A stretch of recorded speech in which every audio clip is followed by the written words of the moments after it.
Shalom saudara yang diberkati oleh Tuhan kita Yesus Kristus. Rahmat Tuhan selalu baru setiap hari. Sahabat GACC yang diberkati Tuhan.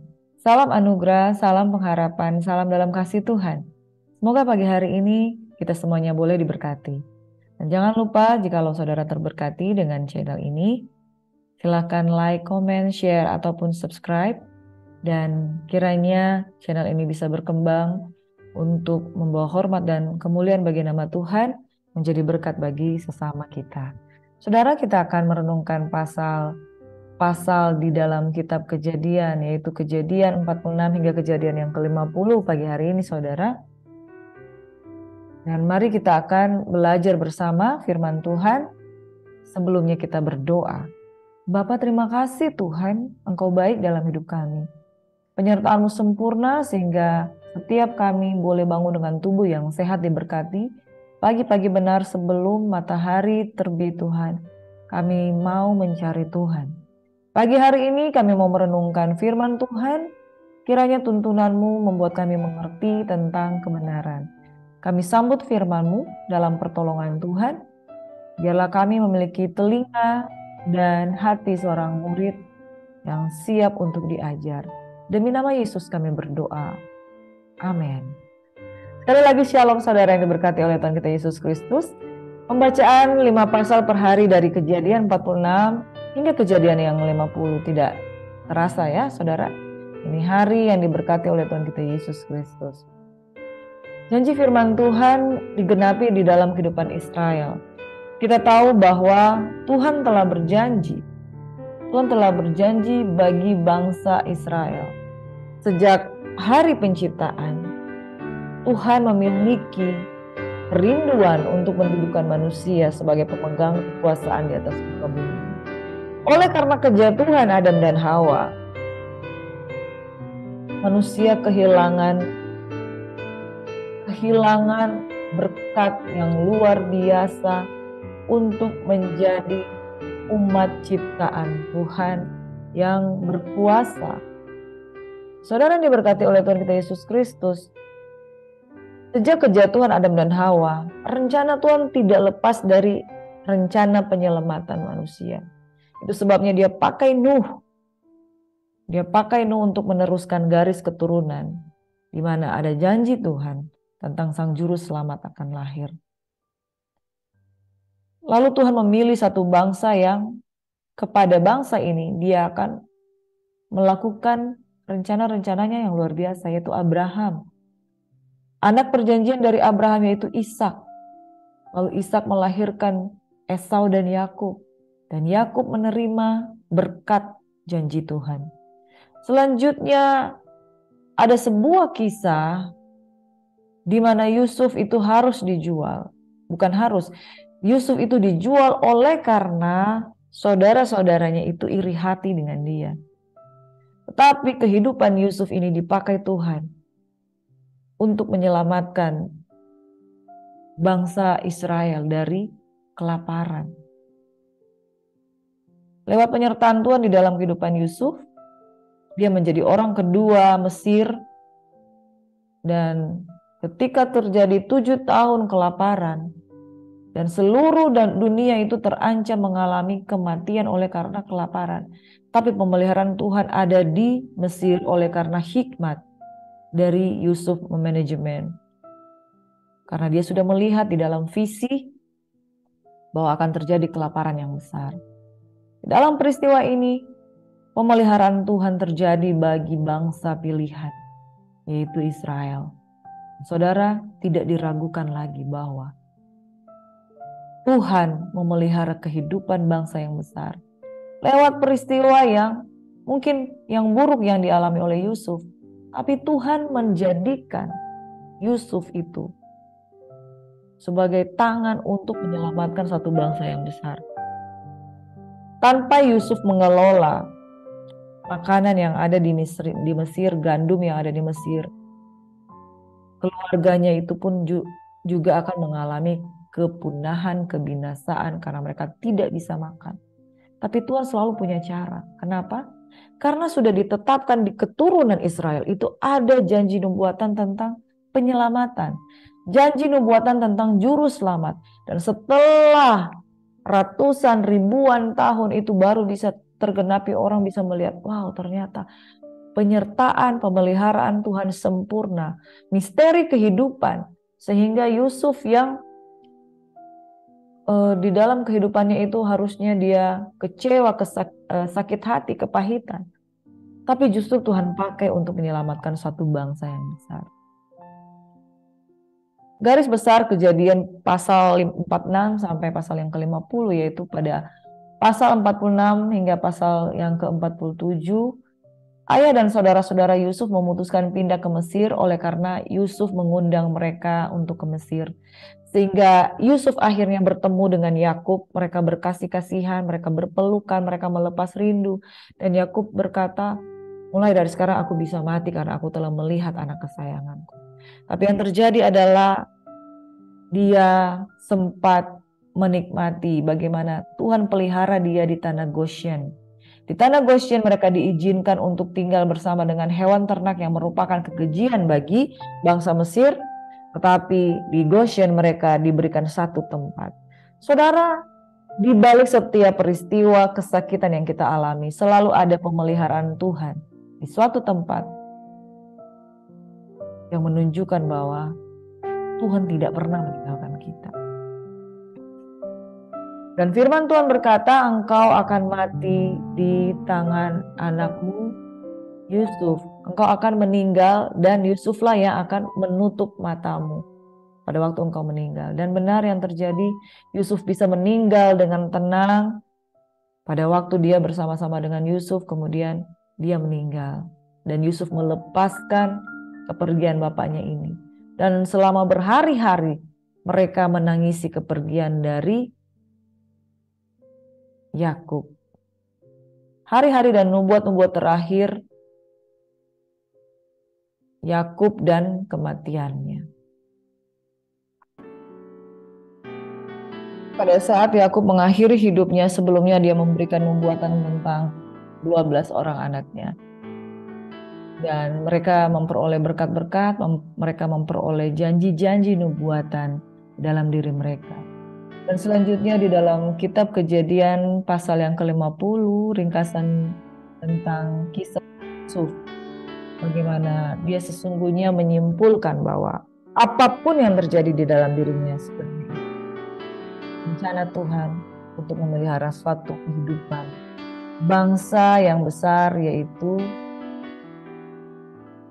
keturunan dari Israel. Di dalam kitab Kejadian 49, saudara, Yakub mengucapkan berkat kepada anak-anaknya sebelum dia meninggal. Dan luar biasa, di berkat-berkat yang disampaikan oleh Yakub kepada 12 anaknya, ternyata terselip sebuah janji nubuatan tentang Sang Juru Selamat melalui keturunan dari salah satu anaknya, yaitu Yehuda. Di dalam kitab Kejadian 49 dikatakan, kemudian Yakub memanggil anak-anaknya dan berkata, datanglah berkumpul, supaya kuberitahukan kepadamu apa yang akan kamu alami di kemudian hari. Berhimpunlah kamu dan dengarlah, ya anak-anak Yakub, dengarlah kepada Israel ayahmu. Ruben, engkaulah anak sulungku, kekuatanku dan permulaan kegagahanku. Engkaulah yang terutama dalam keluhuran, yang terutama dalam kesanggupan. Engkau yang membual sebagai air, tidak lagi engkau yang terutama, sebab engkau telah menaiki tempat tidur ayahmu, waktu itu engkau telah melanggar kesuciannya. Dia telah menaiki petiduranku. Simon dan Lewi bersaudara, senjata mereka ialah kekerasan. Terkutuklah kemarahan mereka, sebab amarahnya keras. Terkutuklah keberangan mereka, sebab berangnya bengis. Aku akan membagi-bagikan mereka di antara anak-anak Yakub dan menyerahkan mereka di antara anak-anak Israel. Yehuda, engkau akan dipuji oleh saudara-saudaramu.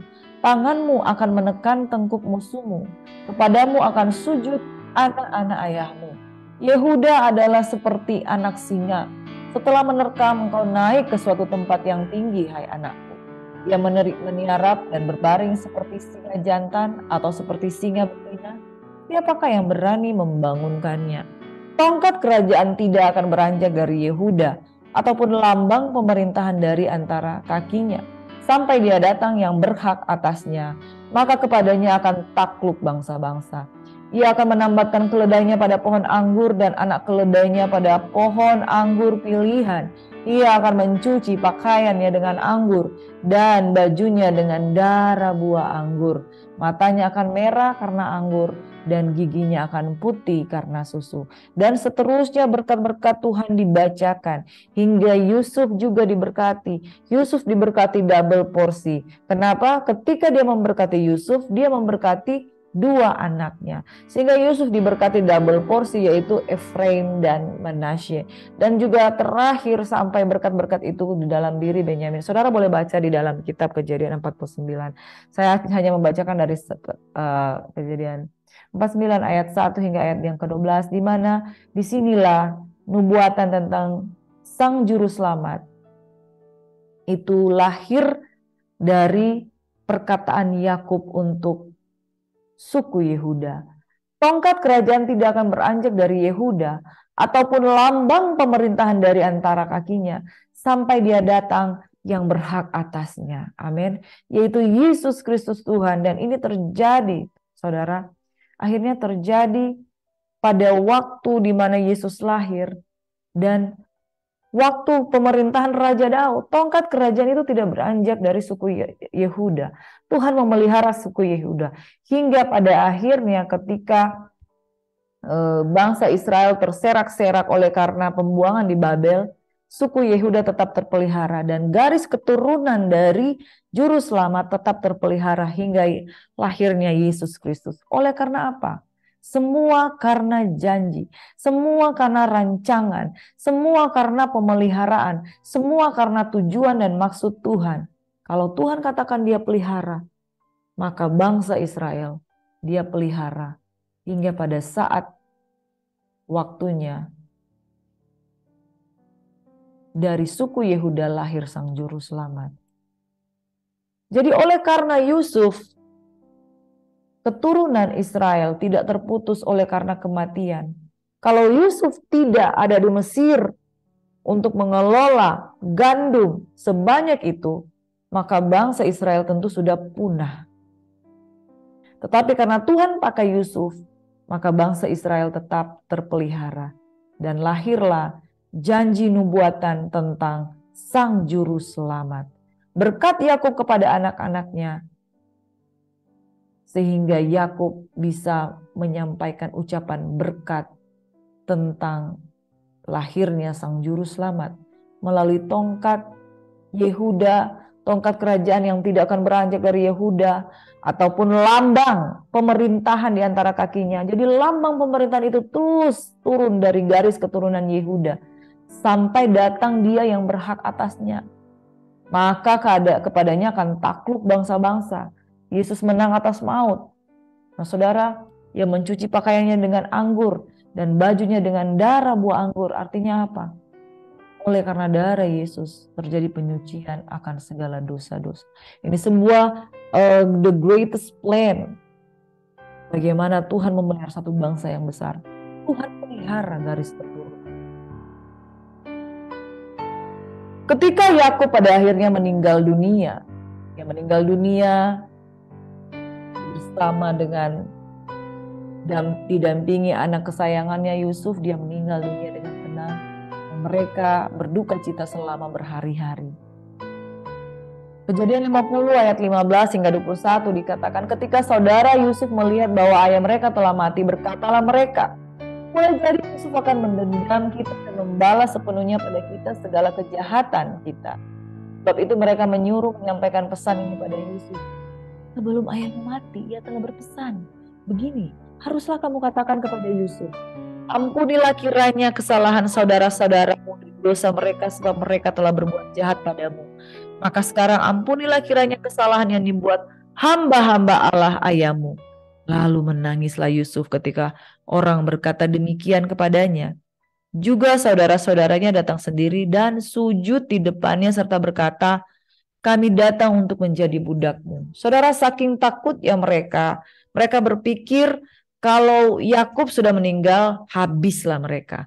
Karena perbuatan mereka di masa lalu itu sungguh sangat tidak layak dimaafkan. Tetapi apa kata Yusuf? Yusuf berkata pada mereka, janganlah takut, sebab aku inikah pengganti Allah. Dia bukan hakim akan dosa-dosa dari saudara-saudaranya.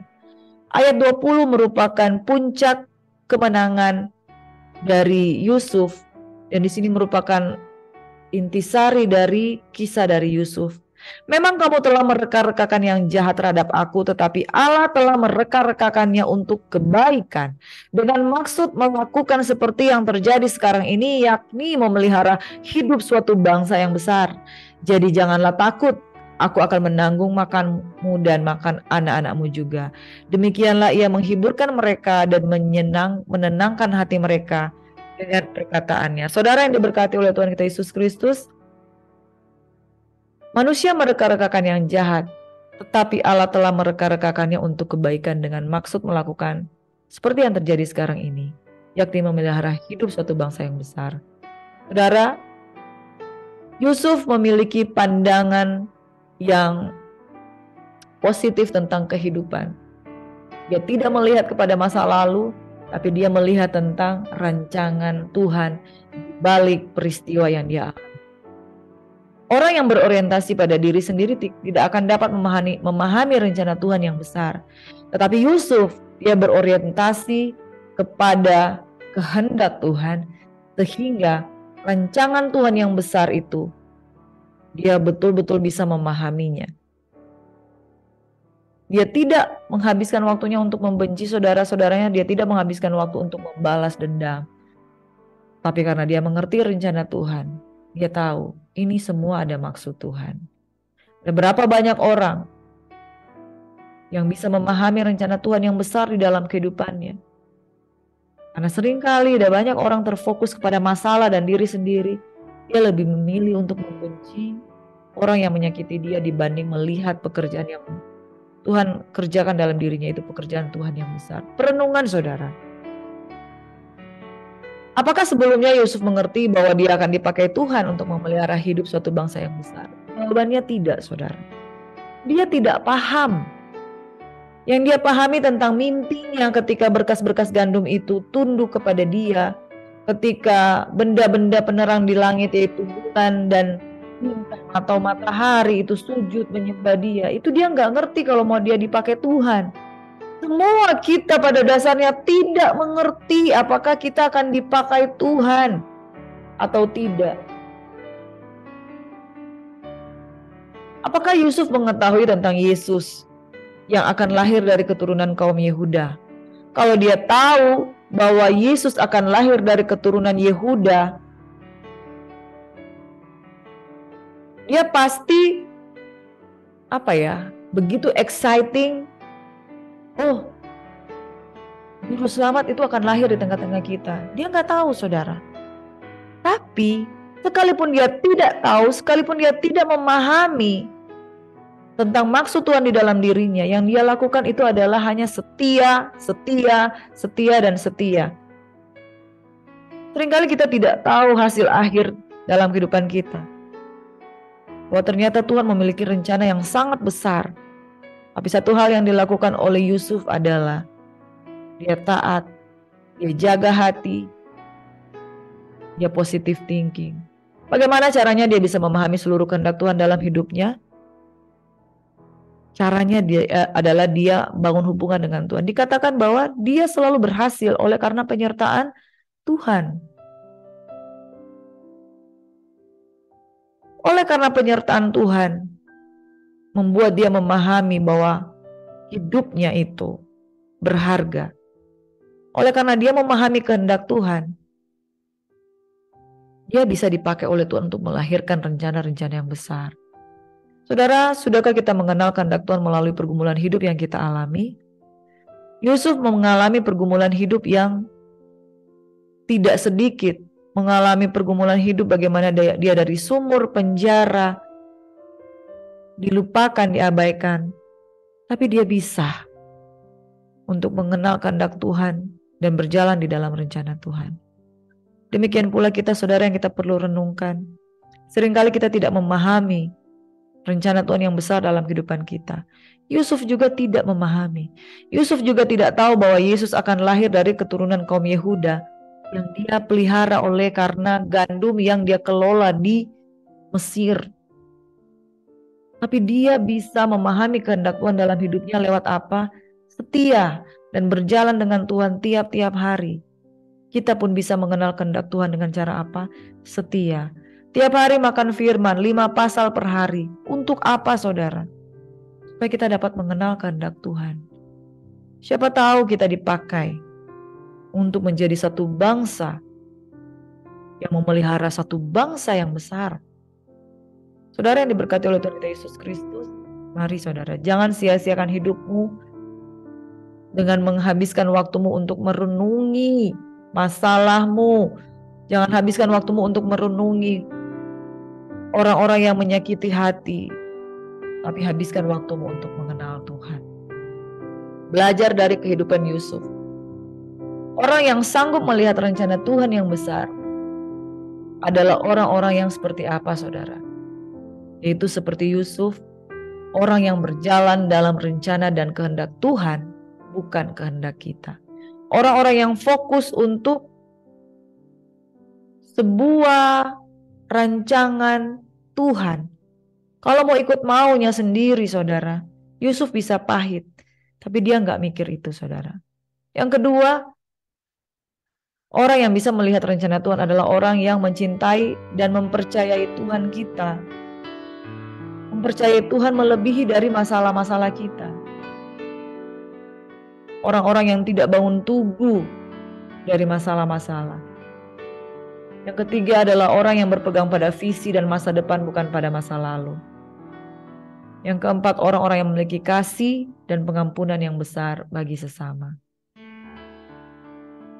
Memelihara hidup suatu bangsa yang besar adalah rencana Tuhan yang tidak gagal melalui Israel sebagai bangsa pilihan Allah, yaitu melahirkan sang juru selamat dari keturunan Yehuda. Saudara, oleh karena Tuhan punya rencana dalam kehidupan Yusuf, Yusuf setia dan di dalam dirinya rencana Tuhan tidak gagal. Melalui bangsa Israel, bangsa pilihan Allah, lahirlah sang juru selamat dari keturunan Yehuda. Yusuf tahu betul bahwa apapun yang terjadi di masa lalunya itu adalah Tuhan izinkan. Dan memelihara hidup suatu bangsa yang besar itu jauh lebih penting daripada dia memikirkan dirinya sendiri. Mari saudara yang diberkati oleh Tuhan kita Yesus Kristus, pagi hari ini kalau saudara memiliki pergumulan, jangan fokus pada pergumulan.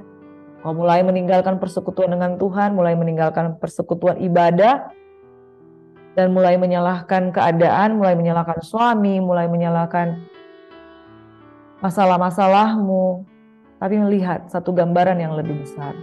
Tuhan mau pakai engkau untuk kerajaannya. Fokus pada Tuhan, fokus kepada janji Tuhan, fokus kepada visi Tuhan, bukan fokus pada diri sendiri. Sebab orang yang fokus pada Tuhan, dialah orang-orang yang dapat dipakai untuk kemuliaan Tuhan. Dan biarlah pada pagi hari ini, saudara, kita semuanya menjadi orang-orang yang diberkati Tuhan. Juru selamat lahir di tengah-tengah kehidupan kita.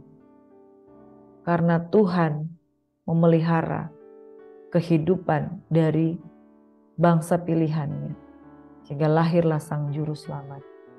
Kalau hari ini kita bisa memperingati lahirnya sang juru selamat, itu tidak lepas dari penyertaan Tuhan dalam kehidupan Yusuf. Sebab itu saudara, tanggalkan masalah-masalah pribadimu, fokus pada rencana Tuhan,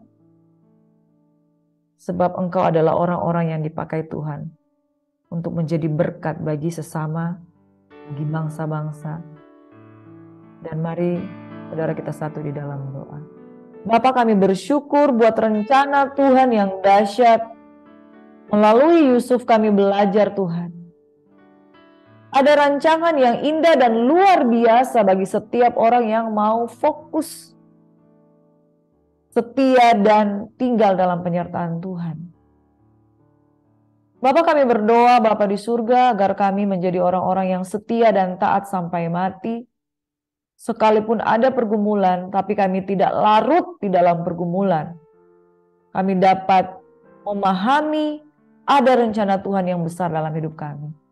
Kami menjadi orang yang mengampuni dan kami menjadi orang yang menjadi rekan sekerja Tuhan untuk melahirkan rencana-rencana yang besar di tengah-tengah dunia ini.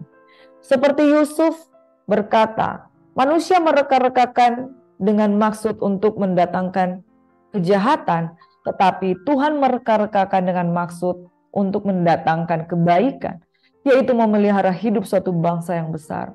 Dan oleh karena iman Yusuf, keturunan dari suku Yehuda menjadi keturunan yang memegang lambang pemerintahan. Dan tongkat kerajaan tidak beranjak dari keturunan Yehuda. Dan lahirlah juru selamat. Diberkatilah setiap orang yang datang kepada Tuhan, diberkatilah umat-Mu yang lapar dan haus akan Tuhan, dan biarlah setiap kami bertumbuh di dalam pengenalan akan Tuhan. Ini doa kami Bapa, biarlah yang sakit disembuhkan, yang susah dihiburkan, yang berbeban berat diberikan kelegaan. Pagi hari ini kami diberkati oleh firman-Mu, kami akan beraktivitas menjadi orang-orang yang visioner. Di dalam nama Yesus Tuhan kami berdoa dan mengucap syukur. Amin. Shalom Bapak Ibu Saudara yang diberkati oleh Tuhan Yesus Kristus, selamat beraktivitas. Selamat menjalani hari ini dengan tubuh yang sehat diberkati, dan jangan lupa fokus kepada Tuhan, fokus pada kerajaan Allah. Maka segala sesuatu akan ditambahkan dalam hidupmu. Shalom, Tuhan Yesus memberkati. Amin. Thank you Jesus.